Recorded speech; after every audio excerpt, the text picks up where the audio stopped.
기억하시고요. 성령이 뭘 하시지? 성령이 누구시지? 성령이 하시는 두 가지. 첫 번째 요한복음 16장 8절에서 성령이 오시면 뭘 하신다 그러죠? 그거는 사도행전 1장 8절이고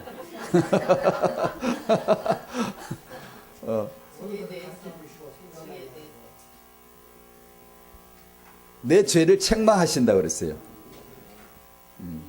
그래서 처음에 성령인도 받으면 쉽고, 기독교 신앙은 한번 처음에 꼬이고 수틀리면 오래 걸려요. 왜냐하면 책망을 하니까 듣기 싫어. 이게 처음에 이게 제대로 탁 먹히면 세상에 이처럼 쉬운 게 없어. 그냥 받아들이면, 그냥 받아버리면 되고 깨어지면 되는데 죽고 싶지가 않은 거예요. 그러니까 다들 어딜 가면 관리한다고, 회원 관리한다고, 축복한다고 좋게 하는데 성령은 때뜸 책망을 하신단 말이에요. 그러니까 이게 먹히면 세상에 쉬운 게 기독교 신앙이고, 짤때로 안 될 것 같은데 되고 이게.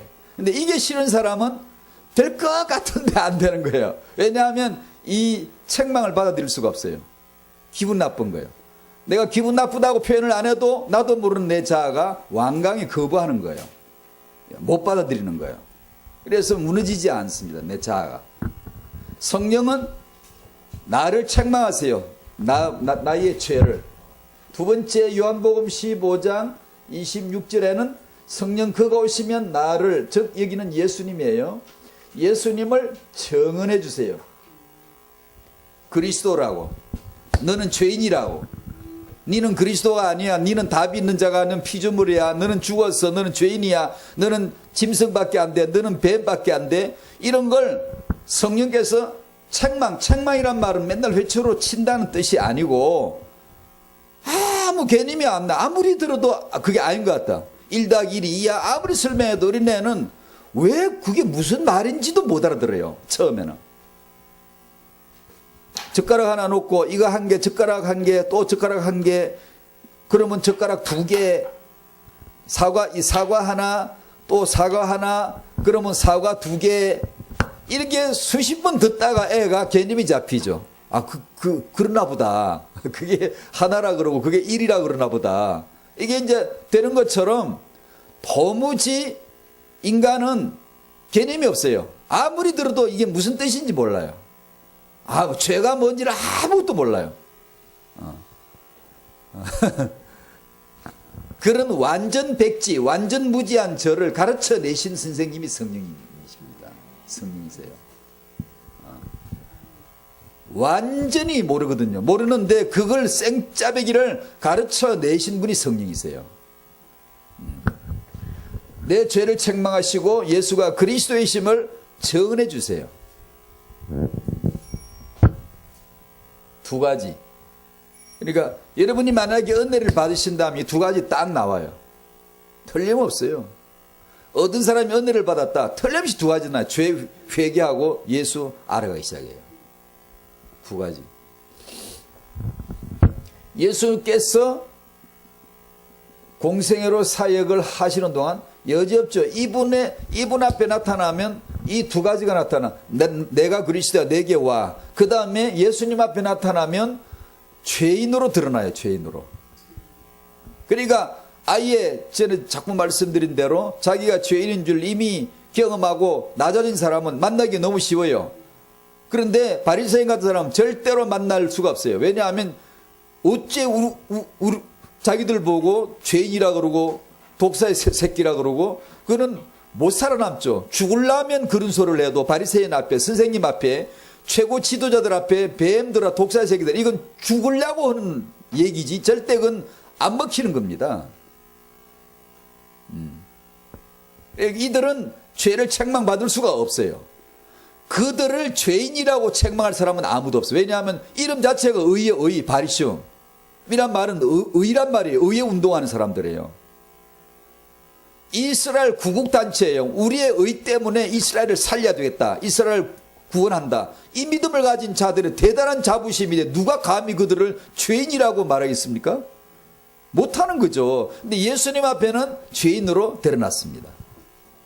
그걸 받아들인 사람은 다 살아났고 싫어하는 사람은 아무도 못 살아나요. 예수님의 사역은 두 가지입니다. 사람들이 그분 앞에 나타나면 죄인으로 드러나고 예수가 그리스도의 힘이 드러나는 거예요. 사도행전 2장을 펴보십시다. 제자들 사도들에게서 이 증거가 어떻게 나타난지 보게.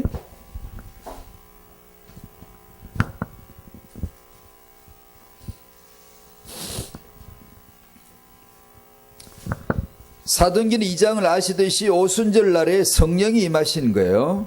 성령이 오셨어요. 성령은 뭐 하신다고요? 내 죄를, 인간 죄를 책망하시고 예수가 그리스도의 힘을 증언해 주신다고 했어요. 그러는가 한번 봐보세요. 성령이 오셨으니까 보면 알지 그냥. 성령 이분이 지나가는 흔적은 두 가지가 나타나. 인간들은 다 죄인으로 쓰러져 다. 예수만이 그리스도라는 진리가 탁 드러나는 거예요. 그걸 깨달아져요. 나 죄인, 예수가 그리스도라는 것이 깨달아져요. 이분이 지나가면, 이분이 썩 한번 바람이 지나가면 그 동네는 그 사람 가슴에는 두 가지가 흔적이 확 나는 거예요. 찍히는 게 뭐예요? 아, 난 죄인이구나. 드디어 아는 거예요. 드디어. 1-1이 2야, 1-1이 2야. 아무리 설명해도 모르던 내가 어느 날 개님이 들어오는 것처럼 딱 내 마음에 아, 죄인이구나 라고 하는 고백이 나오기 시작하는 거예요. 예수만 그리스도다라고 하는 절대로 알아들을 수 없는 이것이 드디어 들려지는 거죠. 그게 성령 지나가신 흔적이에요. 그게요. 오순절 성령이 이 땅에 오셨으면 반드시 두 가지 흔적이 있겠죠. 그죠? 자, 한번 볼까요? 14절에 베드로가 11사도와 함께 서서 소리를 높여 성령 받은 베드로가 설교를 시작합니다. 성령 받은 베드로가 설교한다는 거 중요한 사실이에요. 그러면 성령의 두 가지 증거가 나타나야 되겠죠. 37절, 36절, 37절 같이 읽어요. 시작. 그런저 이스라엘 온 집은 확실히 알지니 너희가 십자가에 못 박은 이 예수를 하나님이 주와 그리스도가 되게 하셨느니라 하니라. 그들이 이 말을 듣고 마음에 찔려 베드로와 다른 사도들에게 물어 이르되 형제들아 우리가 어찌할꼬 하거늘. 보세요. 우리가 어찌할꼬 하거늘. 드디어 이 죄인이 죄인으로 책망을 받기 시작했어요. 어찌할꼬 이 말이 나온 거예요. 어찌할꼬. 36절에 나와 있죠. 예수를 주와 그리스도가 되게 하셨다고. 예수 그리스도가 정언이 되어지죠. 그 다음에 38절에 결론이 나오죠. 베드로가 이런 결론을 때립니다. 너희 회개해라. 세례받으라. 예수 이름으로 세례받으라. 죄사함 받으라. 성령 성물로 받는다. 이걸 설교라고 하는 겁니다. 이걸 목사가 해야 될 설교가 이겁니다. 맨날 이걸 하고 있자니까 너무 좀 이상스러워지니까 자꾸 말을 바꾸어서 그렇지, 목사는 이걸 해야 되는 거예요. 하기 싫다 이걸 해야 되는 거예요. 사람들이 듣기 싫다 우리 목사는 저거밖에 설교할 게 없나? 맨날 오직 예수. 웬간히 해야지. 맨날 오직 예수. 저거밖에 없나 싶어. 아무리 인기가 없어도 이 말을 해야 되는 거예요. 그래, 내가 내 목회를 잘하려고 하면 이 말을 못하는 거예요. 목사가, 메신저가. 내가 내 일을 잘해보고 싶으면 이걸 못하는 거예요. 왜냐하면 사람들이 이걸 듣기를 안 좋아해요. 좋아할 리가 없지. 육신 덩어리인데. 육자 중심 창세기 3장 본질을 가지고 있는 인간이 맨날 이거 듣기를 좋아할 리가 없죠. 성령으로 바람이 늘 불고 성령의 불이 늘 떨어지고 늘 성령으로 역사를 해야 사람들이 맷돌에 갈아가 딩딩딩 돌려 갈아가지고 거기서 짜내는 고백인데, 이게 성령 역사 안 하면 교회에서 이 복음 메시지 못합니다. 왜냐? 듣기 싫고 사람들이 안 들어요. 듣기 좋은 말 있어요. 듣기 좋은 거 요구하는 설교 있다고요. 그런 거 해주기를 바라지. 이거 맨날 하면 이거밖에 할 게 없나 싶고, 이 교회가 피작하다 그러고 아주 토양이 얕다 그러고 그렇게 해요. 사람들이. 제가 그랬다니까. 제가요. 제 젊은 전도자 시절에 제가 알고 있는 우리 선교사님들이 주일 1부 예배도 복음, 2부 예배도 복음, 수요일도 복음, 맨날 그래요. 그래서 수요일 예배도 와 복음 전하고는 예수 믿을 사람 손드시오 나오시오 또 그런다. 그냥 뭐 했다 하면 복음 전하고, 지금 예수 믿을 사람, 지금 하나님이 예수 믿으라고 촉구하는 분 안 계십니까? 계시면 지금 손들고 나오십시오. 늘 그런단 말이에요. 그러니까 아니 주일날 낮 예배 한번 하는 건 모르겠는데, 처음 오는 사람들도 있어요. 처음 오는 사람들 있잖아. 근데 수요일날 처음 오는 사람은 극히 드물거든. 다 뻔히 아는 성도들인데도 또 그래. 예수 믿을 사람 손 드시오. 또 그런다? 그러니까, 제가 젊어 진짜 그랬다니까. 왜 꼭 저렇게 하지? 저거밖에 할 게 없나? 지금 이 수요일날 모든 성도들이 와 있는데 지금도 또 그러네? 진짜 그랬다니까, 제가요. 근데 나이가 들고 회개했습니다. 제가 나이가 좀 들고 나서 복음 안에서 이렇게 해오면서 진짜 회개했어요. 내가 잘못했습니다. 내가 뭘 모르고 그랬어요. 그게 종입니다, 여러분. 영리한 종은 그렇게 안 합니다. 자기 머리 쓰지. 이 사람들에게 내가 저 다양한 좋은 그런 주제들을 잘 해가지고 삶을 풍성하게 만들어줘야지. 예수한테서 나오는 게 풍성입니다, 여러분. 그건 성령이 아니면 모릅니다, 그걸. 그래서 던져버리는 거예요, 사람들이. 안 던질 줄 압니까? 던지게 되어 있어요. 던지게 되어 있다니까요. 이게 간단한 문제가 아니에요. 복음은 지킬 수가 없어요. 우리는 복음을 사랑하지 않아요. 성령으로 그 신에 의해서 하루하루 늘 감동받지 않으면 예수 사랑하지 않습니다. 삽시간에 육이 돼버려요. 그냥 육으로 멍해요. 그냥 주님을 사랑할 마음이 마음에서 식어져 버려요. 이게.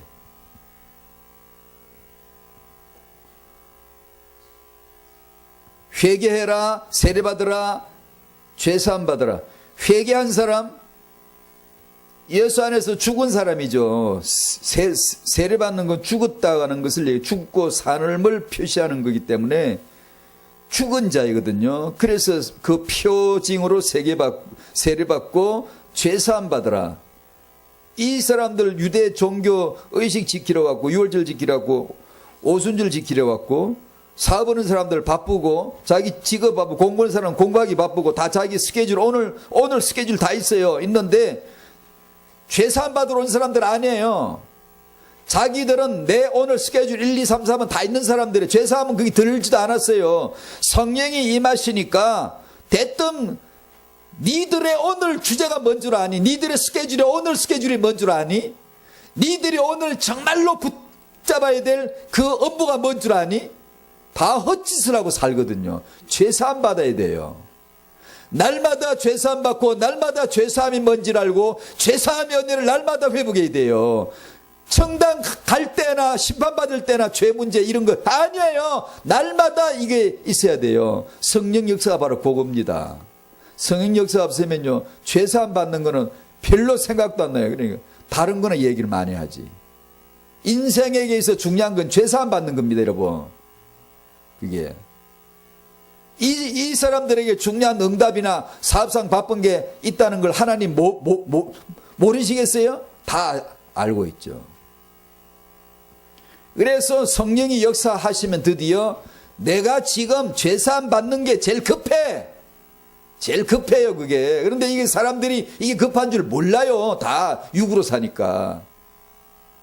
죄사함 받은 그 감격, 그 은혜가 늘 솟구쳐야지. 교회가 성도들 모이면 그걸 솟구쳐야지. 안 그러면 이 감격이 없어져 버려요. 맞죠, 맞죠. 이게 성령이 오시면 내 죄 책망하시고 예수님 정언해 주시고, 예수님 사역에 나타난 두 가지가 늘 그래요. 제자들 성령이 임하시니까 나타나잖아요, 그대로요. 사람은 죄인으로 어찌할꼬 회개했고 예수를 주와 그리스도로 정언했고. 성경에 있는 얘기는 전부 내 이야기거든요. 어찌할꼬 하면 그게 내게서 어찌할꼬가 나와야 돼요. 내가 어찌할꼬 안 하면 이건 안 되는 겁니다. 성경에서 어찌할꼬 이 말은 그들을 얘기하는 게 아니에요. 사람이라고 생긴 사람은 반드시 어찌할꼬가 나와야 된다는 얘기고, 죄사함 받으라, 세례 받으라, 우리 얘기입니다. 우리가 그렇게 해야 된다는 것을 지금 말씀했어요. 그래서 오늘 메시지 기도 시리즈 첫 번째, 스스로 계시는 하나님 얘기를 지금 장언하고, 그 은혜 안에서 기도로 회복하는, 기도해야 돼요. 기도가 이 부모의 잠언 31장 1절에 나오는 대로 말씀과 기도, 그 어머니의 훈계를 말씀한 기도로 잠깐 소개를 좀 하고 싶고, 하나님은 스스로 계시는 하나님이신데 자기 자신을 계시해 주세요. 나타내 주세요. 스스로 사시는 분이 나타내 주세요. 나타남. 일반 만물을, 우주 만물을 통해 자신을 나타내실 뿐 아니라, 그건 뭐 별 몰라도 괜찮아. 그냥 그거는 신학적으로 정리할 때 보통 일반은 좀 그렇게 하는, 그러면 그런 거는 몰라도 괜찮아. 만물이 지들이 하든가 말든가 냅둬버리고, 하나님이 자신을 완벽하게 계시하고 누구든지 알 수 있도록 계시하시고 쉽게 계시하시고, 이 최세훈이도 예수 알아야 될 거 아니에요. 어렵게 문제 내면 곤란해요. 저 같은 사람 잘 못 알아들으니까. 알아듣도록 남녀노소가 IQ와 상관없이, 송명희 신 같은 이 어떤 장애가 있는 분들도 아무 상관없이 이 하나님은 계시는구나, 하나님은 이렇게 생기셨구나를 빨리 알아들어야 될 거 아니에요. 사랑의 하나님이 우리에게 자기를 친절하게 자상하게 계시해 주시겠죠. 그것이 아버지, 아들, 성령입니다. 하나님은 아들로서 자기를 나타내시고 계시하세요. 히브리 1장 1절 2절 3절. 그 다음에 하나님은 성령을 통하여 성령으로 자신을 나타내세요. 성령으로 나타내시는 하나님, 그 하나님을 모를 인간은 아무도 없어요. 도망쳐버리거나 아니면 메신저를 죽여버리거나 욕을 하거나 대적할 때 모르지, 그 앞에서 무릎 꿇으면 나 죄인 맞아요, 마음의 찔림을 받을 때, 회개할 때 전부 다 알 수 있어요. 하나님을 안다고요. 그래서 이런 찬양을 부른다고요. 이게 아버지와 아들과 성령과 성경 66권. 성경 66권이나 맨날 제가 맨날 이게 강조하듯이 제게 강조하는 말인데, 저보고 잊지 말라고. 66권이나 되니까 66가지 다양한 얘기하라는 건 줄 알고 그 시험 들면 안 돼요. 그 똑똑하면 그런 시험 들어요. 신앙 너무 디기 공부하면 안 돼요. 오직 예수를 위하여서 할 만큼만 하는 게 좋아요. 내가 어디 구석을 봐도 예수로만 보일 수 있도록 하기 위해서 공부를 하려면 하고, 안 하면 안 하는 게 100번 나아요. 설마 죽어봐 한번. 어떤 말이 나오나. 사람들이 원래 죽을 수 있는 사람들이 겁도 없이 큰 소리를 치고 있어요. 한번 죽어볼래요? 죽어서 주님 앞에 가볼래요? 내가 어떻게 살았어야만 했었던가? 근데 무슨 다양한 얘기를 하고, 우주 만물 삼라만상 가릴 거 없어요. 전부 예수예요. 예수로 봐야 돼요. 66권 펼쳤을 뿐이지, 드르륵 모으면 예수, 펼쳤으면 펼친 예수. 어디나 예수를 말해야 돼요. 어디나. 안 그러면 심판받습니다. 하나님 가만 안 둡니다. 그 계시예요. 계시. 그래서 저 같은 사람도 하나님 알게 됐어요. 왜요? 하나님이 스스로 계시해 주셨으니까 알게 된 거예요. 만약에 계시를 해주지 않았으면 어떻게 제가 하나님을 알겠습니까? 세상에 그럴 일은 없지. 못하죠. 그러나 은혜로 말미암아 우리들로 하여금 하나님을 알도록 해주셨습니다. 그러니까 그 큰 일을 행하신 주께 영광 하늘들에 그러잖아요. 얼마나 기뻐요, 그 찬송 부를 때.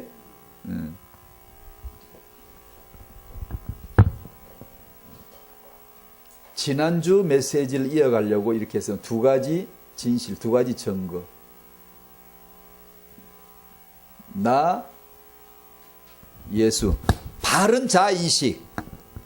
자 실현하지 말고, 자 실현하려고 예수 믿거나 종교 믿거나 공부하는 그런 게 아니고, 공부 아무리 해봤자 자 발견 못해요. 자아, 바른 자아 인식. 내가 누구지?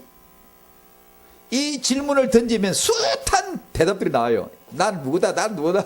아니, 다 틀렸어요. 성령이 오시면 너는 죄인이야 라고 죄를 책망해요. 그가 오시면 죄에 대하여 나를 책망하세요. 책망한다는 말은 뭐라 그랬죠? 죄인 줄 몰라. 1+1이 왜 2가 되는지 전혀 아이는 몰라요. 모르는데 자꾸 자세하게 친절하게 자주 설명을 해주면 어느 날 이 아이에게 개념이 정리가 되듯이 성령께서 내 마음을 만지시면 죄라는 것이 보이기 시작하는 거예요. 근데 지난주 짐승이란 말을 썼는데 제가 분위기를 가만 보니까 사람들이 어떻게 반응을 봤더니 별로 반응이 없는 것 같더라고. 별로 설마 지는 짐승이 아닌 줄 알아 봐. 별로 안 와닿는 것 같아. 제 느낌에. 그래서 성령 역사가 필요합니다. 짐승으로 보여지면 보여질수록 은혜 받은 사람이에요. 진짜 은혜 받은 사람이에요. 왜냐? 원래 짐승이니까요.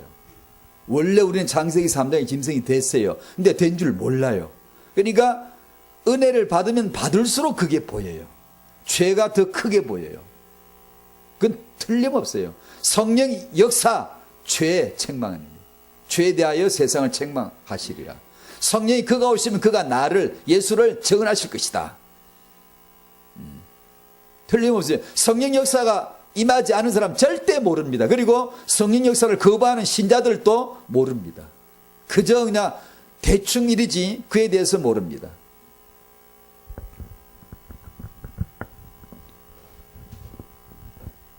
내가 죽었다는 것이 보이면 뭘 챙기겠어요? 내가 죽었다는 게 정말 보여지면, 예를 들어 집에 불이 났으면, 자기 사는 집에 불이 났으면, 불이 지금 타고 있어요. 막 활활 타오르고 있어요. 순간을 아주 촉각을 다루는데 지금 안 튀어나가면 죽어요. 거기 앉아서 무엇을 생각하겠습니까? 내가 죽었다는 것을 보이게 되면, 보게 되어지면 이 사람 마음에 뭘 기도하겠습니까? 뭘 원하겠습니까? 뭘 응답이라고 하겠습니까? 하나밖에 없어요. 사는 거, 생명밖에 없어요. 생명은 어디 있죠? 예수 안에만 있습니다. 예수 안에만 있어요. 생명은. 그러니까 죽었다, 나는 죽었다, 이것이 보여져야 돼. 성령이 오셔서 그 죄를 책망하신다는 게, 넌 죽었어 라는 것이 보여지는 순간에 예수 그리스도만, 그 생명만 찾게 돼 있는 거야. 내가 지금 이 앉은 집이, 내가 들어있는 집이 불났다는 걸 내가 모르면은 그냥 가만히 있을 거예요. 거기서 화장법을 공부하고, 거기서 무슨 옷을 어떻게 입느냐, 여기서 뭐 성형을 얘기하고, 거기서 무슨 경제론을 얘기하고 이러고 앉았을 거예요. 지금 1초, 2초 안에 지금 안 나가면 죽는 그 집에 들어앉아가지고 그러고 있을 거예요. 나 불이 났다, 나 죽어라는 걸 아는 사람은 뛰쳐나가서 구원받는 거 외에는 아무런 게 생각이 없는 겁니다. 성령으로 말미암아 넌 죄에 대하여 책망을 한번 받으면요, 뛰쳐나가야 돼요. 여기서 영화를 누릴 때가 아니에요. 지구촌은 불난 집이거든. 이거는 여기서 태어나서 죽으면 불난 집에 그대로 그냥 그 자리가 지옥이에요. 여기가 이 불난 집에서 결혼했고 불난 집에서 애 낳아서 키우는 주의거든요. 그 불난 집안에서 잠깐 애를 키우는 겁니다. 잠시 동안 뭘 키우겠습니까? 뭘로 키우시겠습니까? 이게 이제 성령으로 책망을 안 받은 사람, 복음이 뭔 줄 모르는 사람은 그 불난 집에서 애를 낳아서 애를 기르면서 성공자 엘리트를 키우는 거예요. 이게 이 성공해야 되는데 유대인처럼 성공자. 그리고 뭐 하라는 건데 그래가지고 지금 성령이 오시면 지금 저 교도소 들어 앉아 있는 사람에게 성령이 그 죄에 대해 책망하시는 게 아니라 엄마한테 성령이 오시면, 그가 오시면 애 엄마도 죄를 책망받고 애 아빠도 죄를 책망받고 할아버지도 지옥가 불지옥 가요. 그 책망받는 거예요. 오늘 죽을 사람 중환자 죄 심판해가 지옥 간다 이런 게 아니고, 청년들, 어린애들, 남자 여자 애 키우는 엄마들, 애 키우는 엄마니까 성령께서 다른 걸 말씀하실 것 같습니까? 죄를 책망하지. 지금 불났어.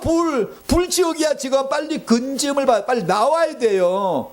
세상에서 빠져나오라는 게 구원입니다, 여러분. 여기서 영화를 누리라는 게 아니고, 그래 세계보험하는 게 아니고 나오라는 겁니다. 나오라는 거예요. 구원받으라는 거예요. 이것이, 이 시급성과 이 절대성이, 이 화급성이, 이 영적인 현실이 성령으로만 주어지는 거예요. 성령 감동을 안 받으면 절대로 이 현실이 내 현실이 안 돼요. 그러니까 죄 회개하겠어요? 안 해요. 죄가 얼마나 무시무시한 건데 회개를 안 해요. 아, 나 예수 믿는데, 그러고는 아주 그냥 안심하고 회개를 안 해요.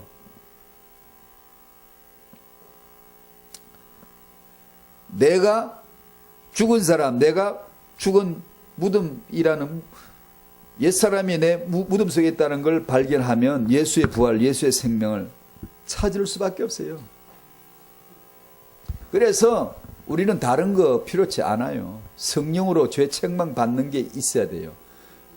그 체험이 있어야 되는데, 그럴 때마다 사실 제가 이 메시지를 하지만서도 제 마음도 한없이 깝깝해요. 왜냐? 이 죄의 종이 그걸 해야 되거든요. 한없이 깝깝해요. 그래서 그만둘까 이런 생각도 어쩌다 목사를 했지 싶고 늘 회의가 들고. 이게 이 죄의 종 탓이에요.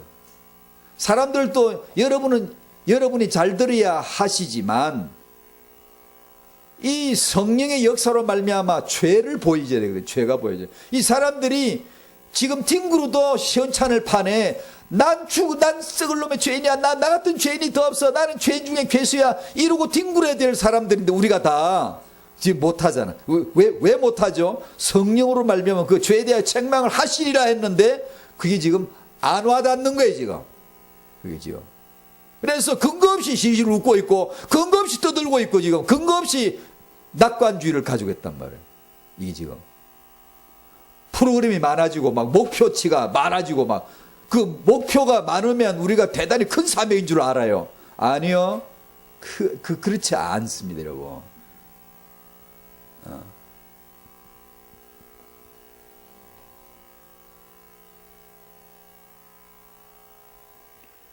이 현실을 잘 모르니까 성령께서 작정하시고 오셔서 죄에 대하여 책망하시고 예수에 대하여 재언하시고, 아무도 예수를 모르니까 신앙생활을 뜨뜻미지근하게 하고 있으니까 자기 못 봤다는 얘기는 자 인식이 안 됐고 하나님 인식이 안 됐어요. 성령이 오시면 바른 자 인식, 바른 하나님 인식 시키거든요. 바른 하나님 인식 예수를 알게 하고, 바른 자 인식 죄인이다. 넌 죽은 자다. 넌 지금 불지옥에 들어앉아 있는 거야. 알아? 빨리 튀어나야 돼. 예수 믿어야 돼. 너는 화급하게. 신앙생활이 뭔가를 아셔야 됩니다. 매일매일 불에서 튀어나오는 사람처럼 해야 됩니다. 회개하고 기도하고 주님 사랑하고 그래야 됩니다. 매일매일. 그러면서 주일날 모여서 불을 붙이고 서로 큰 불을 만들고 그래야 맞습니다. 안 그러고 어느 세월에 뭐 하다가 말다가 예배 하다 말다가 그걸 또 달래가지고 뭐 사람 설득해가지고 뭐 이게 뭐 자꾸 그럴 새가 아닌데 지금 왜 그러냐 하면 우리가 지금 성령 시대인데 지금 성령의 역사를 못 받는 거예요 지금. 왜 못 받지? 성령을 소멸하는 대항하는 영들이 세상의 세속문화가 그걸 좋아하는 육이 잔뜩 깔려 있으니까 그 육을 치고 들어가서 깨트려 버려야 되는데 메시지가 쳐야 되거든요 이거요. 사람이 내가 저 사람을 쳐야 되겠다 그래 치는 게 아니고 나는 메시지 말 뿐인데 성령이 쳐야 되거든요. 그래서 어찌할꼬 마음에 찔려야 되고 그럴 때 예수 그리스도에게 항복에 나오는 거거든요. 예수님 용서해 주십시오. 살고 싶습니다. 살아나야 됩니다. 이래야 되는데 여유 만만하게 믿어볼까? 주는 그리스도시요 저도 믿겠습니다. 이게 불이 없어. 불이 화급하면 지옥 불에서 건진받는 태도가 아니야 이건요. 이게 몇 배이 되거든요. 그러다가 살다가 또 죄를 지었는데 죄를 안 지을 수가 없어. 또 사람은 육신이 있으니까요.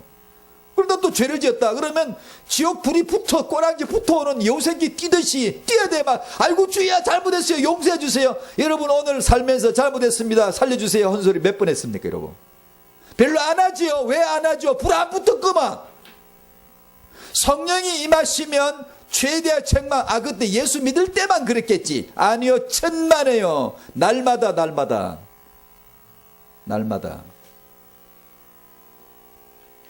이게 안 되면 이 흉측한 죄를 내가 뭘 지은지도 모르고 생각도 안 들어와요.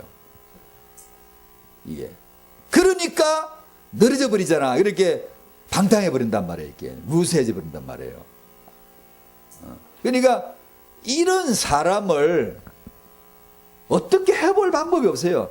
오직 성령으로, 오직 예수의 복음이 전해져서 증거되어져서 사람들에게 이 성령의 역사, 죄 책망 예수 그리스도 이것이 나타나지도록 바른 인식이 되어지도록 하는 것 외에는 없거든요. 그러나 이걸 아는 사람들은 주의 종들이나 사역자, 전도사님들이나 이런 사람들은 온통 이걸로 기도해야 됩니다. 아무 다른 거 아니에요. 지금 사람들이 아무 다른 게 아니에요. 이걸 몰라서 피곤하고 피로감이 쌓이는 거예요. 아무 다른 게 아니에요. 뭐가 성취가 안 돼서 천만에요. 죄 책망 안 받아서 예수 그리스도 안 깨달아서 그런 거예요.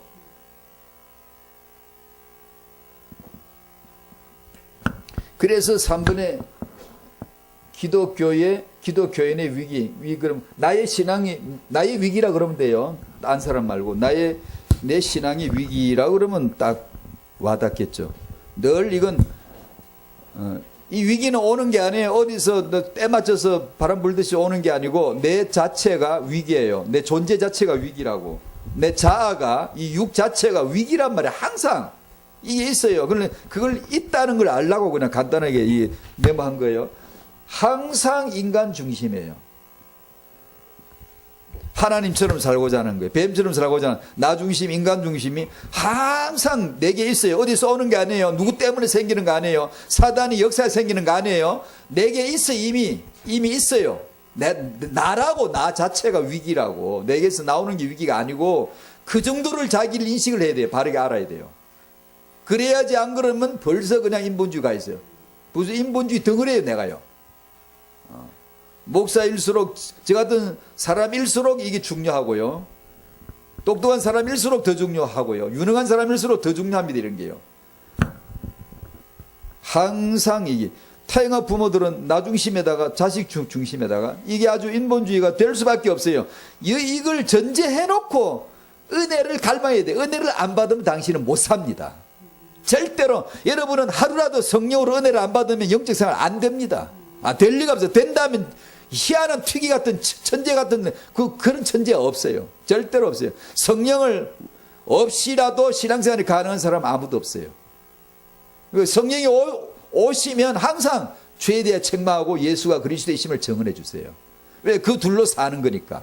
왜냐면 그 둘이 내 현재 나는 지금 죄 상태로 육이 있고 예수가 그리스도 이 은혜가 아니면 나는 살 수가 없어요. 살 수 없게 해놔서 구도를 내 자아나 육을 제가 여러 번 설명했죠. 없애 나가는 게 아니에요. 이게 없어져 버리면 별 부담이 없겠는데 항상 이 둘이 같이 공존하기 때문에 늘 부담이 있습니다. 늘 책망이 있어요. 늘 그만큼 예수를 향하여 고개를 쳐들게 되어 있습니다. 예배자의 고개를 쳐들게 되어 있다고요. 그것이 신앙생활이에요. 항상 인간 중심이 될 수밖에 없다. 인간 중심은요, 대개 신앙적으로 두 가지가 나옵니다. 하나는 어떤 우리 기독교 단체가 보면요, 메시지를 보면 맨 회개하래, 회개하래. 그 인간 중심일 때, 그러면 또 하나는 믿으면 돼. 그래가지고 회개가 없어, 도무지. 한 사람은 회개.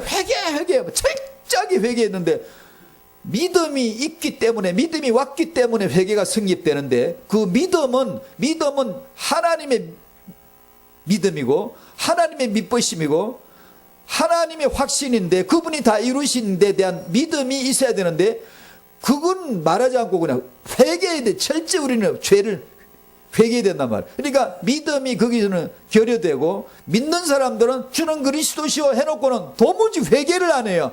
여러분이 인간이라면 그런 회개 안 하고 성령 인도 받을 수가 없어요. 성령 충만 받을 수가 없어요. 성령을 따라 살 수가 없다고요. 안 되게 돼 있다고요. 우리 구조상. 성령을 따라 행하지 않으면 육체의 소욕을 이길 수가 없어요. 육체의 소욕이 이게 있어요. 없어지는 게 아니고. 이게 그게 다 인간 중심에서 나오거든. 우리가 회개하면 그게 회개인 줄 아나 봐. 또 우리가 믿으면 나는 믿습니다 그러면 믿는 줄 아나 봐. 역시 그런 분 여기 안 계세요? 당신이 믿어봤자 구원 못 받아요.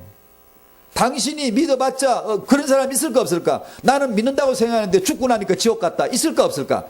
많습니다. 얼마든지 있을 수 있습니다. 그런 점에 있어서 자기 신앙을 몇 가지를 얘기할 텐데 잘 보셔야 돼요. 우리가 하는 게 아니에요. 하나님의 그 은혜로 말미암아 회개하기에 이르는 은혜가 오는 거예요.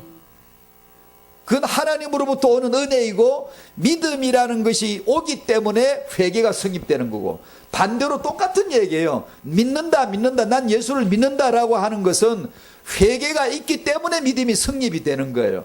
회개를 안 하면 성령 역사를 지속할 수가 없어요. 왜냐하면 인본주의 자체예요. 우리는 인본 자체예요. 나란 존재는 날마다 회개할 수밖에 없도록 우리 구조가 되어 있어요. 하나님이 그렇게 만들어 놨어요. 어쩌다 한번 예수 믿고 신앙생활 되는 게 아니게끔 하나님 해놨어요. 너 날마다 나를 바라봐. 시간 분초 나를 바라봐. 항상 성중만 받아야 돼. 너 항상이라고 일심 전심 지속 이다 싫어. 넌 예수 해야 되는 거야. 그렇게 안 하면 안 되게 하나님이 만들어 놨다니까, 우리를요. 어쩌다 한번 주여 믿고 그 다음은 그냥 뭐 회개 안 하고 회개한 적이 별로 없고 죄에 대해서 애통한 마음이 없고 그런 게 아니에요. 그렇게 살게 해놓지를 않았다니까요. 영생을 두고 이 신앙을 두고 이 신앙생활은 여러분이 고린도서 13장 5절 말씀처럼 너희가 정말 믿음 안에 있는지 너희 자신을 스스로 시험해라. 스스로 확증해라. 너가 알고 있어야지. 누가 그런다고 따라서 그냥 믿는 척하고 이런 게 아니라 너가 알고 있어야 되는 거야. 만약에 네가 예수 그리스도께서 너희 안에 계신 줄을 네가 만약에 알지 못한다면, 스스로 확증받은 게 없다면 넌 버림을 받은 게 틀림없어. 넌 버리운 자야 라고 말씀을 했어요. 이 구원이나 영생은 정말 돌다리라도 두드린다는 말이 있듯이 그렇게 자기를 확정해야 됩니다. 예수님을 의심하라는 게 아니라 자기 믿음을 의심해야 돼요. 내가 정말 믿음을 받은 믿음, 하나님이 주신 믿음이냐, 주신 회개한 거냐 라는 걸 물어야 됩니다. 끊임없이. 반드시 하나님은 성령이그 영으로 더불어 하나님 자녀인 것을 말씀으로 주시게 돼 있어요. 말씀으로. 그것을 자기 안에 확증이 있도록 구하셔야 됩니다. 다시 말하면 천당 가는지 지옥 가는지 문제이기 때문에 어설프게 추측하지 마시란 말이에요.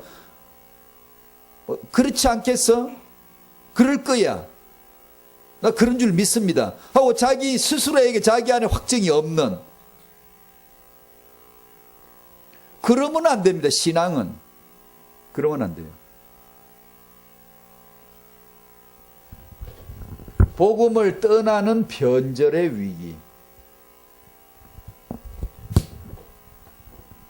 누구 얘기가 아니라 누구 얘기라고? 전부 나 얘기라고. 우리는 나란 존재는 복음을 받았어도 다른 복음으로 쫓아 나가버릴 수 있는, 변절할 수 있는 나 자아를 이미 가지고 있다. 그 뜻이에요. 지금 갑니다. 반드시 간다는 걸 전제하고 주여 지켜주십시오. 변절되지 않게 해주십시오. 여러분은 복음에서 변절되지 않기를 축복합니다. 그걸 지켜달라고 그래야 돼요. 그걸. 왜냐? 변절돼요. 가요. 다른 복음으로. 죄에 대한 무감각, 지금까지 자꾸 얘기한 거, 이걸 여러분이 털어내야 됩니다. 털어내야 돼. 하루하루 살면서 죄에 대해서 무관계 진리하고 그런 기세가 보이면 털어내야 됩니다. 그래 날마다 기도하는 거지. 기도를 뭐 합니까? 날마다 기도를 해야 되는데 기도를 쉬지 않고 기도하라는데 뭘 쉬지 않고 기도해야 됩니까? 쉬지 않고 기도할 만한 이 털어내야 될 것들이 늘 있거든요. 늘 있습니다. 그러면 그것만 하나? 예수님 사랑합니다. 같이 섞여 나오는 거예요. 그런 가운데서 예수님을 사랑합니다. 사랑하지 않으면 안 될, 사랑할 수밖에 없는 은혜로 말미암아서만 지켜지니까 나는 죽은 시체에 불과하고 그 은혜로 말미암아 덮어주셔야만 난 생기가 들어오고 살아난다는 걸 알면 어찌 그걸 매일매일 기도 안 하겠어요. 근데 육으로 살면 금방 잊혀져 버려요. 금방 감각이 없어져 버려요. 무섭습니다, 여러분. 그러다가 신랑이다 하고 나타나면 졸다가 기름도 없이 웃잘라고 그래요. 그래서 그런 식으로 할 거 뻔하니까 성령께서 오신 거예요. 책임지시려고. 우리 마음과 생각에 들어오셔서. 그래서 제발 성령 충만은 받으라. 성령은 손들지 말라고 한 겁니다. 성령을 따라 살라고 한 겁니다. 성령을 따라 사는 것이 뭔가에 대해서 날마다 생각하지 않으면 금방 바로 육의 깊은 잠에 빠져버려요. 예. 죄에 대하여 무감각하지 마시기를 바랍니다. 자기 육에 대해서, 이 반항심에 대해서 불신앙이 항상 내 육에 있음을 무감각하지 마시기를 바라고, 항상 이 원수놈을 지켜봐야 돼요. 자기를 지켜봐야 돼요. 자기를. 그래서 아차 이거 봐라 하면 빨리 성령을 따라 주여 주여 주여 주의 이름을 부르는 자는 구원을 얻으리라. 그 구원입니다. 바로 그렇게. 그게 바로 구원입니다. 이거 봐라 하면 주여 주여 주여 주의 이름을 부를 수밖에 없고, 그 예수 얼굴을 바라볼 수밖에 없는 거지. 십자가의 복음 그렇게 할 수밖에 없어요. 그게 우린데 그리 않고 산다? 그러지 않고 신앙생활을 한다? 아니에요. 그건요. 안 돼요. 죄 책망 회개 구원 없이 죄인을 안심하는 건 없습니다. 성령께서 오시면 봤죠? 성령께서 오시면 내 죄를 책망하신다. 예수님 사이에 바리새인들도 죄 책망 받았어요. 가늠한 여자 때려 죽이려고 돌 들고 왔는데 예수님 앞에 오니까 지들이 돌에 맞아 죽을 죄인으로 드러났거든요. 그래서 다 내뺐어요. 도망쳐버렸어요. 가늠 중에 잡힌 여자만 땡 잡은 거예요. 그 바람에 구원받아 버린 거예요. 바리새인들 맨날 뭐라는 줄 알아요? 자기들은 의인인데 세리하고 달라. 우리는 세리가 아니야. 저것들하고 다른 거야. 우리는 의인이야. 의인. 의의 운동하고 이스라엘을 위한 구구 운동하고 하나님을 섬기는 최고의 의인이라고. 우리는 바리새인과 세리들과 같이 아니합니다. 이렇게 자랑했습니다. 여호와여 여호와여 감사합니다. 우리는 저 세리와 같지 않음을 감사합니다. 이랬거든요. 예수께서 누가 데려갔어요? 누구를 데려갔어요? 세리들 데려가 버렸어요. 바리새인들 다 탈락이에요. 몰랐지. 정말 몰랐지. 자기들은 안심했어. 안심. 성령은 오셔서 사람을 안심시키잖아요. 죄를 책망하지. 너 불난 집이야. 지금 지옥이야. 지옥. 그래야 튀어나오지. 주야 튀어나올 거 아니야. 이게 왜 주여야 될지를 몰라. 이 사람들이 불난 집에 들어앉아가지고 구살대오로 살아나려고 몸부림쳐서 나와 주야 해야 되는데 왜 주야 해야 되는지를 모른다고. 왜 그래요? 죄 책망을 못 받았거든. 지금 내가 지금 지옥 가고 있는 걸 모른단 말이에요. 그런데 나는 그게 싫은데 자꾸 강단에서 죄 회개 이러면은 듣기 좋아요 싫어요? 싫어요. 그래서 저 XX 맨날 죄. 그래서 사도행전 7장에 설교한 스데반을 돌로 들어서 쳐서 죽여버렸습니다. 그 소리 하지 마. 왜요? 마음에 찔렸거든. 마음에 찔렸는데 돌 들고 와서 스데반을 죽여버렸어요. 사도행전 2장은 베드로가 똑같은 복음서를 했는데 마음에 찔렸거든요. 찔려가지고 어쩔고 살려주세요 그랬단 말이에요. 3,000명이 그날은 죽었고 사도행전 7장은 스데반이 죽었고, 여러분도 저를 죽여버리든가 아니면 당신을 죽든가 하십시오. 빨리. 말씀 듣고 죽든가 아니면 말씀 전한 사람을 욕을 하고 그냥 난 우리 목사님 은혜 받았습니다. 듣기 싫어. 그런 소리 하지 마. 제발. 은혜 받기는 뭐 개뿔집불 은혜를 받아. 그건 은혜 받은 게 아니에요. 말씀을 받았으면 죽든가 말씀 전한 사람을 죽여버리든가 하세요. 은혜 받은 것처럼 하고 있지 말고. 그 말씀은 역사 이래로 기독교의 이 주의 종들, 정말 말씀 전한 주의 종들 얘기를 보면 이런 말 아는 사람은 없어요. 웨슬레도 그랬고 다 그랬어요. 네가 가서 말씀을 전했을 적에 듣고 복종하여 깨어지더냐, 네에게 돌 들고 달려 들어오더냐. 만약에 이 두 가지가 없으면 너는 그날 가짜로 말했어라고 그랬어요. 넌 가짜야 그랬어요 다들. 그런데 저는 맨날 가짜잖아. 돌 들고 저 죽이려고 오는 사람 없어. 그러니 제가 매일 깝깝하다는 얘기가 그런 얘기입니다. 그런 얘기입니다. 돌을 맞든가 아니면 사람들이 뻗어야 돼요. 죄인입니다. 살려주세요. 어떻게 해야 되죠? 그 누구냐? 미국 대부흥기의 에드워드 그 목사님. 그분 설교하면 그랬다 그러잖아. 사람들이 죄를 너무 책망을 받으니까 무섭고 너무 두려워서 전부 떨어져가지고 어떤 사람 떨어져 뒹구는 사람 있고 요 장의자 자고 막 살려주세요 살려주세요 제발 살려주세요 그랬다 하고 안 그럽니까? 보세요. 성령께서 오시면 틀림없이 죄를 찍어 누릅니다. 죽여버린다고요. 그 죽기 싫으니까 돌 들고 와서 그냥 저 소리 듣기 싫어서 그냥 설교자를 돌로 던져 죽였다고요. 그래요. 지금 현대 기독교의 흐름은요, 절대로 사람 죽이지 않고요, 그런 설교가 죽을 사람은 없고요. 욕 안 얻어먹습니다.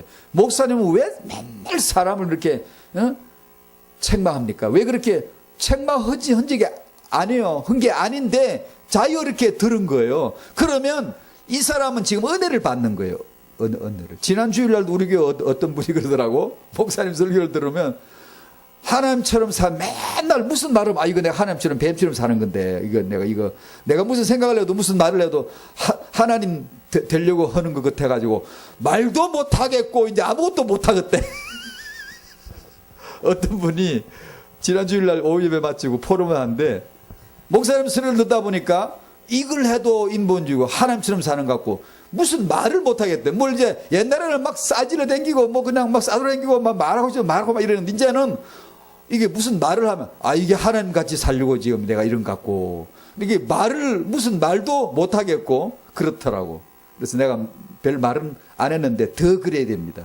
예, 그래야 돼요. 그렇게 해서 아무것도 나 할 말도 없고 뭐 말할 수도 없고 막 이렇게 되어져야 됩니다. 그게 더 심하게 되어져야 돼. 그러다 어느 날 딱 접점이 나와요. 예수라고 하는 자유라고 하는 접점이 딱 생겨납니다. 마음에. 그런 가운데서 뭐든 말할 수 있는, 뭐든 누릴 수 있는 그분의 자유가 어느 날 탁 튀어. 그때부터 자유하면 돼요. 네, 그래서 말을 안 했어요. 내가 다음 주에 가면 얘기하려고 그래요. 더 그럴 겁니다. 괜찮습니다. 더 쪼여들어야 돼요. 더. 아무것도 난 말할 수가 없구나. 예, 말하지 말아야 돼요. 말하면 다 죄요, 그게. 그러다가 어느 날 그렇게만 사는 게 아니에요. 예수라고 하는 그리스도라고 하는 접점이 내게 정점이 탁 찍히면은 확 불어. 그래, 그 주 안에서, 은혜 안에서 내가 그 은혜로 말미암아 마음껏 말할 수 있는 그 예배자가 딱 터지는 거예요. 그렇게만 항상 아무것도 못하고 이런 것만 아닙니다. 반드시 그렇게 되어져요. 그러나 그런 경험이 저는 중요하다고 생각합니다. 그런 거 없는 것보다.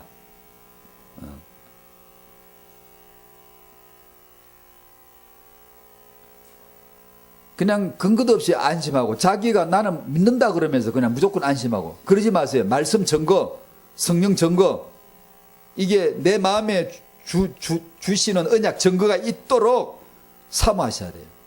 사모해야 됩니다, 여러분. 신앙생활 사모해야 됩니다. 게으르게 하면 안 됩니다. 뜨뜻미지근하게 신앙생활 하면 안 됩니다. 이게 천당 지옥이냐, 지금 구원이냐, 멸망이냐, 이걸 가지고 신앙생활 하는 건데, 지금 이게. 아차하면, 주여 하다가 만약에 지옥 가면, 아차하면, 영원히 이를 갈고 욕을 할 거 아니에요? 그런 일이 없으리라고 생각하십니까? 기독교이란 이름 안에 많습니다. 많습니다, 여러분. 그래서 이건 두려운 마음으로 확신을 구하고, 회개하는 마음으로 믿고, 믿음으로 회개하고, 이러면서 너희의 두려움으로 너희 구원을 이루어라는 말씀을 늘 생각해요. 내가 내 몸을 쳐서 복종하게 하고, 내가 남에게 설교하고, 내가 남에게 전도해 놓고, 내가 무너지게 생겼으니까 늘 나는 나를 쳐야 돼. 늘 쳐야 돼. 날마다. 왜 바울이 그랬는가를 생각해 보십시오. 왜 그랬는가? 진짜 믿는 사람, 회개하는 사람이거든요. 이게 회개 안 하는 사람은 그런 게 없어요.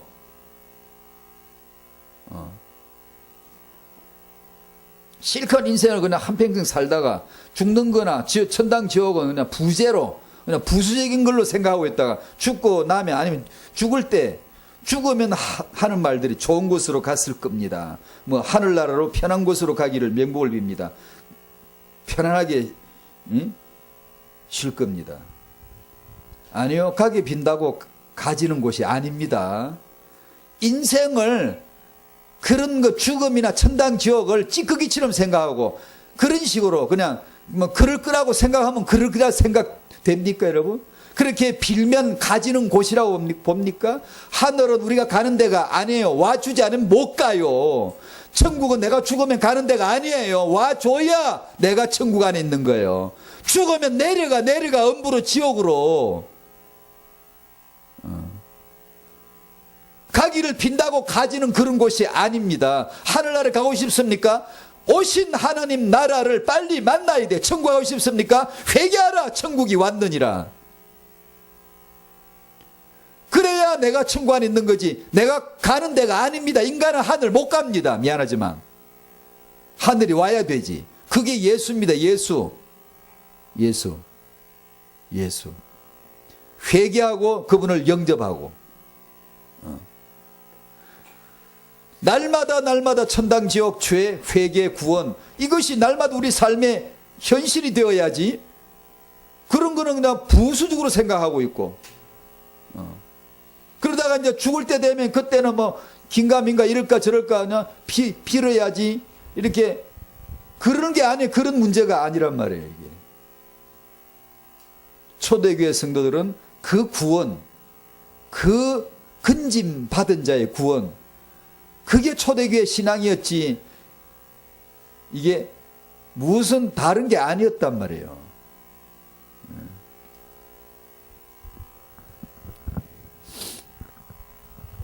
기도로서 이 신앙을 회복하시기를 축복합니다. 나 중심이 아니라 예수 중심으로 늘 회복되시기를 축복합니다. 아시겠죠? 오늘도 내일도 예수 중심으로 항상 나는 누구 중심이에요? 나 중심이에요. 나 중심. 그러니까 나 중심에서 예수 중심으로 수평이동, 수직이동 될 수 있도록 늘 그 기도해. 안 그러면 여러분 앉아 서는 소리가 다 나 중심이에요. 예수 중심에서 나 중심으로 옮겨와 버린 거예요. 영 중심에서 육 중심으로 옮겨와 버린 거예요. 그러면 맨날 신앙 얘기만 하는 얘기는 아니, 그 뜻이 아니에요. 내가 먹고 마시고 사는 모든 것이 주 안에서 예수 중심으로 그분의 영광을 위하여.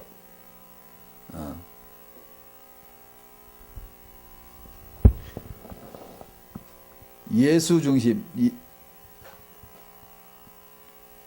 나 중심에서 예수 중심으로 내 기도에서 정말 그 십자가의 복음 안으로, 십자가의 복음 안에 항복에 들어가는, 이거 다음 주에 한 번 더 나눌게요. 내 기도만 간절히 하면, 내 기도를 세게 하는 게 그게 좋은 게 아니에요. 십자가의 복음 안에 나 자아를 항복시켜 들어가야 돼요. 성령 역사는 오늘 그래서 전제를 붙인 거예요. 서론에 시작하면서부터.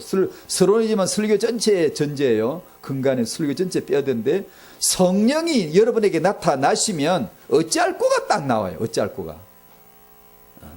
귀신은 잘되게 해줄게, 잘되게 해줄게, 걱정 없어, 돈 벌게 해줄게, 이게 귀신의 음성이고요.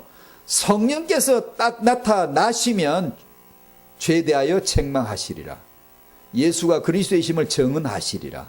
딱 그래요. 여지없이 역사일에 누구든지 그렇습니다.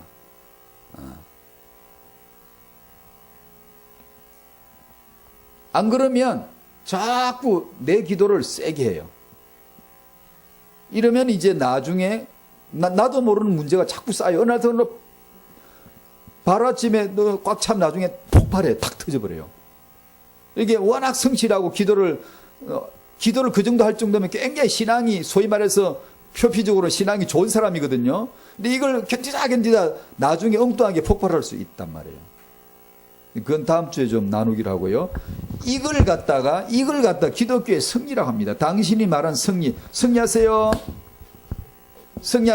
그러잖아요, 우리가. 그죠? 그래서 그게 무슨 뜻으로 하는 거죠, 여러분? 우리가 기독교인들이 흔히 쓰잖아. 인사할 때 승리하세요. 그럽니다. 무슨 뜻으로 씁니까, 여러분은? 뭘 승리해야 되는 거죠?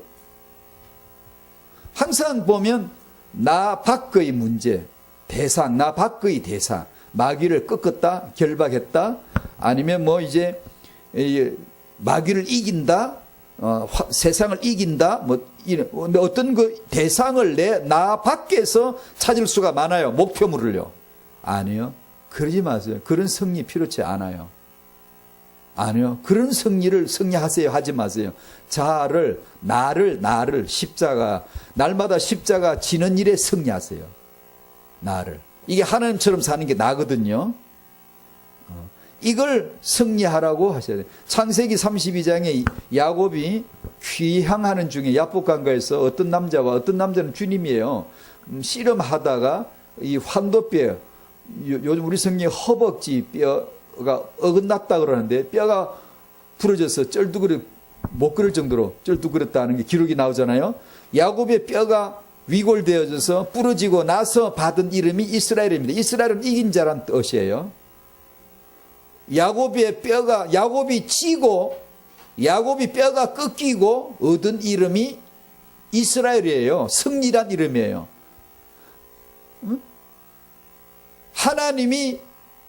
주님이 이기시고 주신 이름이 이스라엘입니다. 당신이 주님에게 십자가에 져야, 당신 뼈가 부러져야 당신 이름이 이스라엘이 돼요. 영적 이스라엘, 우리의 이름은 영적 이스라엘인데요. 이 이스라엘은 죽는 자, 진자가 승리자예요. 우리가 말한 기독교에서 승리하세요 이 말은 뭘 이기는 게 아니에요. 어디 가서 뭘 이기고 마귀를 이길 수 있나요? 못 이겨요. 내가 예수와 함께 십자가에 내가 죽어야 마귀가 죽는 거예요. 이걸 복음을 적용을 안 하면 그냥 뭘 꺾어야 되나 봐. 자꾸 내가 이겨야 된다고 생각을 해요. 그런데 자아는 시퍼렇게 살아있고 자기 자아는 십자가에 죽는 게 뭔지를 모르는 상태에서 이건 싸움이 아니에요. 이기는 게 아닙니다. 절대로. 사단이 버글버글 있어도 괜찮아요. 아무 상관없어요. 그 나하고 관계없어요. 내 자아가 십자가를 고백하는 순간 사단은 다 떨어져 버리니까 아무 상관이 없다고요. 근데 내 자아가 십자가에 죽지 않으면 파리만도 못한 귀신 한 마리한테도 인간은 꼼짝 못해요. 못 이긴다고요. 그런데 우리는 맨날 나 밖의 어떤 대상을 향하여 그걸 이기라고, 그에 대해서 승리하라고, 우리는 승리하세요 그런 인사를 줘요. 아니에요. 그런 거 아니에요. 오해입니다. 착각이에요. 자신을 정결하게 하십시오. 자기 자아를 십자가에 죽었음을 늘 발견하십시오. 매일매일. 그게 신앙생활에 하는 거잖아요.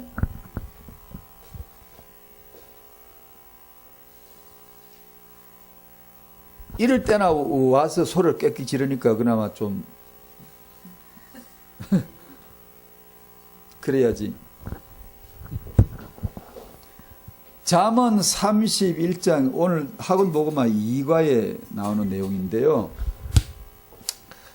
르멜 왕이 말씀한 바 곧 그의 어머니가 그를 훈계한 잠언이라. 이 말씀 표현이 참 태영스럽지 않습니까? 그의 어머니가 그를 훈계한 잠언이라. 민요셉이 청년이 나중에 신앙 기록을 남길 때 일기를 쓰거나 나중에 이제 결혼해서 자식을 키울 거 아니에요? 그때 잠언 31장을 나의 잠언 31장을 쓰라는 거죠. 나의 어머니가 나를 훈계한 말씀 해가지고 한 페이지 쫙 남기는 거죠. 그 얘기에 지금 잠언 31장이 그 얘기예요. 자기 어머니가 자기를 훈계한 잠언이라면서 이렇게 했다면서 쫙 적어 놓은 거예요. 그래서 저는 그 안에 1절에서 9절까지 내용 그거는 오늘 그냥 말하지 않고 이걸 보고 느낀 게 두 가지 있었어요. 느꼈다기보다는 이게 육아를 하신 분들의 사례집을 여러 개 읽어봤는데 사례를 읽어보기도 하고 들어보기도 하고 이렇게 하는 중에 이게 딱 제 마음에 잡힌 거예요. 이렇게 그렇구나. 이렇게 훌륭한 양육자들이 계셨구나. 여기 이제 잠언 31장을 보고 느낀 게 그와 이제 결부되어졌어. 첫째로 부모는 죽었어도 부모는 떠나갔어도 그의 어머니가 그를 훈계한 자문이라, 말씀이라. 그 부모가 소천하여서 주님께 갔어도, 지금 여기 안 계셔도 어려서부터 그의 자녀를 훈계한 말씀은 살아있다. 살아있어요. 육아 사례를 보면요, 숱하게 나와, 이건. 정말 이건 태영아에서 너무 중요한 것 같아요, 이걸요. 부모는 연세가 많아서 세상을 떠났었어도 그분이 그의 자녀에게 훈계한 말씀은 살아있다. 살아있어. 언젠가 어떤 형식으로든 말씀이 역사해요. 그럼 지금은 다 사례를 다 말할 수 없지만 두 번째가 기도인데요. 부모가 지금 떠나갔어도 부모가 부르짖어 기도한 것은 살아있더라. 그래서 부모는 그냥 좀 무식한 표현입니다만 무조건 기도해야 됩니다. 엄마 아빠는 무조건 기도해야 됩니다. 기도를 그렇게 하려면 이 은혜가 임해야 돼요. 이 은혜가 없이는 그 기도의 손이 사무치질 못해요. 안 돼. 이게 아무리 하고 싶어도 안 됩니다. 은혜가 오는 거죠. 믿음이 오는 거죠. 회개가 오는 겁니다. 내가 하고 싶어 회개 안 돼. 지난번 그랬죠. 자살은 해도 회개는 못해요. 그게 자살할 힘이 있으면 회개하면 될 거 아니고, 근데 안 돼요. 안 돼. 회개는 순전히 은혜입니다. 회개케 하시는 은혜거든요. 그러니까 평상시 잘하시라고요, 여러분. 평상시 육으로 말미암아 무감각 상태 들어가지 마시고 그걸 자꾸 털어내야 돼요. 은혜가 멀어지려고 그러고 말씀이 안 들어지려고 그러거들랑 자꾸 마음이 강팍해지고 자꾸 사랑보다는 미움이 더 나오려고 그러고 그냥 평안함보다는 짜증이 더 나오려고 하고 이런 증세가 나타나잖아요. 그게 감기 증세. 영적 병도 증세가 반드시 있잖아요. 그제? 그럴 때 털어내야 돼, 빨리. 쌍검탕 하나 까먹고 그냥 입을 탁 둘러쓰고 땀 빼듯이 영적 생활도 어쩌면 똑같은지 몰라. 빨리 털어내고 그 전조 증세를 느꼈을 적에 주여! 주여! 주여! 해야 돼요. 주여. 주의 이름을 부르는 자 구원을 얻으리라. 너희가 내 이름으로 무엇이든지 기도하면, 그래, 예수야, 예수야. 오늘 하루를 사시면서 예수 이름을 숱하게 불러서야 돼, 여러분, 지금요. 예수여, 예수여, 예수여. 그런 엄마, 아버지가 그 기도를 꼭 해야 돼. 꼭 해야 돼. 다음 주도 이제 이 기도 시리즈니까 계속 얘기하겠죠. 말씀과 기도, 말씀과 기도, 말씀과 기도. 부모는 이걸 꼭 해 주셔야 돼요. 말씀, 엄마 울지 마라는 그 책에 제가 옛날에 읽어본 책이 많은데, 이제 퍼드퍼드 기억나는 것들. 또 제가 컴퓨터 자료 뒤지면 많고요. 많은데, 이제 엄마 혼자서 아빠 없이 세 자녀 키운 얘기. 그 어머니가 자기한테 유니게에게 로이스가 했던 거 똑같은 거예요. 디모데 후서 3장 15절에 어려서부터 성령을 알아놨니? 누가? 디모데가. 왜 알았죠? 어머니 유니게 가르쳐 줬겠죠? 어머니는 누구한테? 자기 친정 엄마한테서 이렇게. 이 엄마가 하루에 살기가 급박하고 각박하고 힘들고 너무 힘들고 어려운데 하루에 이 시편 23편을 하루 100번씩 외웠다 그러더라고요. 하루 100번씩. 그러면서 어떤 거룩한 영적인 마취제를, 어떤 마약 같은 걸 먹는 거죠. 그걸로 말씀으로 이기는 거죠. 그러다 보니까 엄청난 힘을 얻고 거기다 지혜가 나오는 거예요. 지혜가 나오고 힘이 나오는 거예요. 그런 말씀 반드시 있어요. 성경 먹이는 엄마도 그렇고 보면 엄마들요, 양육에 대해서 하나님에게 응답이다라는 걸 받은 사람들은 특징이 딱 말씀이 있어요. 말씀을 별 말씀도 아니에요. 그냥 뭔가 콱 찔렸는데 그게 중요해요. 뭔가 한마디 콱 찔렸는데 그걸 붙잡고 하루 100번씩 되뇌는 거예요. 그냥 그 말씀의 능력이라는 게 이제 대단하게 그에게 실현되는 거예요. 실질적으로 나타나는 거예요. 그 체험을 하는 거고, 그러다 보니까 기도가 이제 되는 거죠. 기도하면 된다라는 믿음이 딱 주어지는 거예요. 기도하면 되지 뭐. 말씀으로 되는 거야. 그러니까 어머니는 반드시 기도하는 어머니가 돼야 된다. 반드시 말씀을 받아가지고 받은 말씀을 계속해서 되풀이할 수 있는 말씀. 그 이제 일반화 될 수는 없지만 모든 사람에게 딱 맞출 수 있는 일반화 될 수 있는 공식은 아니지만 대개 나타나는 공식이 있어요. 거의 같아요. 거의 같아요. 그거는 첫 번째는 부모의 기도가 있고요. 부모의 기도 무조건 해야 됩니다. 지금 이 아이 키우는 뭐 하나님 엄마 안 계시는데 이런 엄마들은 무조건 기도를 쌓아놔야 됩니다. 계속. 아는데 목사님 메시지를 들으면 뭐 육신적인 기도 그런 건 안 되고 뭐 전부 다 뭐 하나님 나라를 뭐 구해야 되고 뭐 전부 다 또 자기 자중심적인 기도는 안 된다 하는데 아까 제가 말씀드린 우리 교회 어떤 분이 아유 그냥 메시지를 듣고 보니까 아무 말도 못 하겠고 이 말하면 걸리고 저 말하면 걸리고 아무것도 할 게 없는 것 같고 그런 것 같다고 하는 것처럼 이제 그럴 경험도 있고 또 그렇게 생각할 수가 있어요. 네, 어떤 경험은 그게 진행돼야 됩니다. 제 마음은 그렇게 되다 어느 날 딱 어느 지점에 가면 자유가 나오거든요. 그리고 또 기도를 다음 주도 하겠습니다만 오해하는 사람들이 있어요. 그건 이제 그럼 내 기도 이런 건 전혀 하는 게 아닌가 보다 하면 안 되나 보다. 심지어 어떤 엄마 제게 와서 물었고 목사님 우리 아이 이거 아픈데 이거 낫도록 이런 기도는 하면 안 되죠? 이런 거는 안 되죠. 이런 거는 기도하는 게 아니죠. 그런다. 그래서 아니라고 얼마든지 해야 된다고. 하지만 그런 엄마도 괜찮아요. 메시지를 더 들으면 돼요.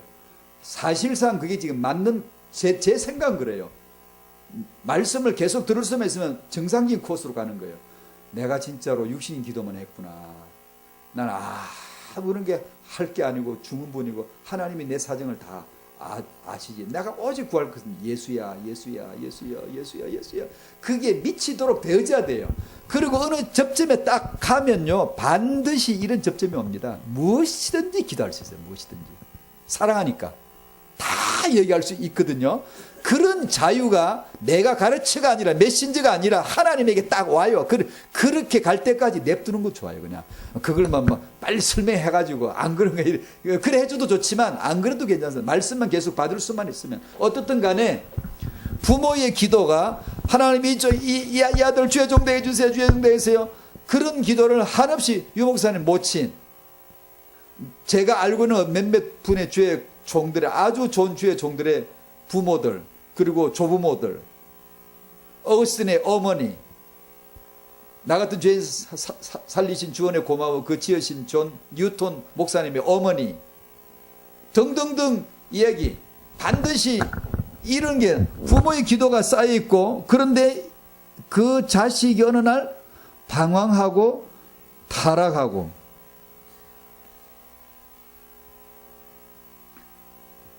그 다음에 어느 날 하나님의 부르심이 딱 나타나요.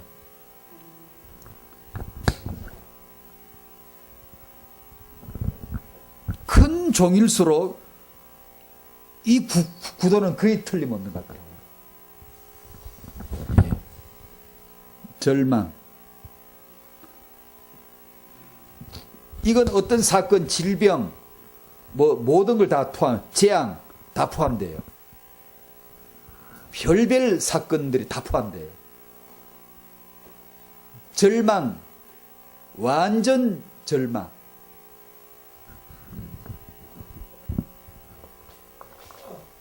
하나님은 저런 식으로 일하시나 보다 라고 느껴질 정도로 저런 게 보입니다.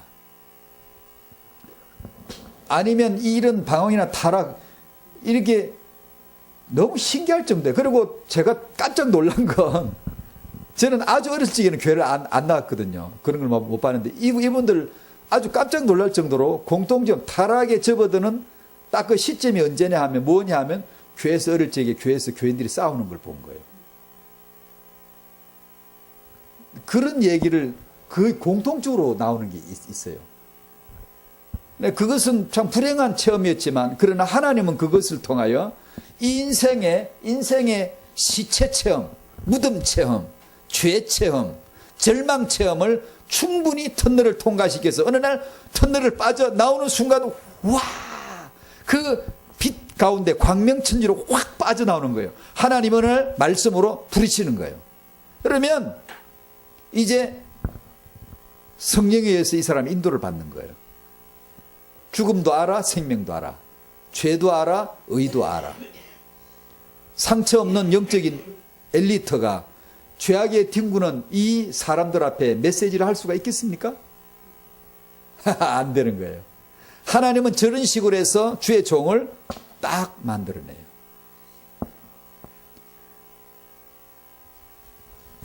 기도.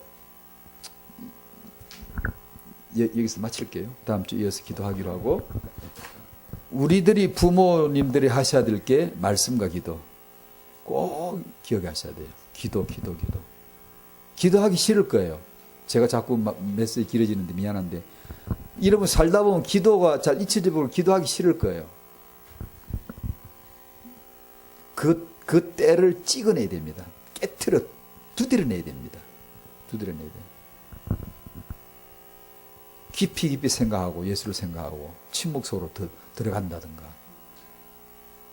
정 안 되면 금식해 버린다든가, 이렇게 해서 자기만의 은혜의 방법을 찾으라는 방법을 갖고 있어야 됩니다. 안 그러면 무감각한 상태로 지나가는 걸 놔두면 보입니다. 내가 이러면 안 되는데 그러면서도 있거든요. 있다가 돌이켜지지가 않아요. 이제는 내가 뻔히 내 시체에 누워있는 나를 보고도 돌이키지가 않아요. 고통스럽죠. 진짜 고통스러워요. 그런 사람 많아요.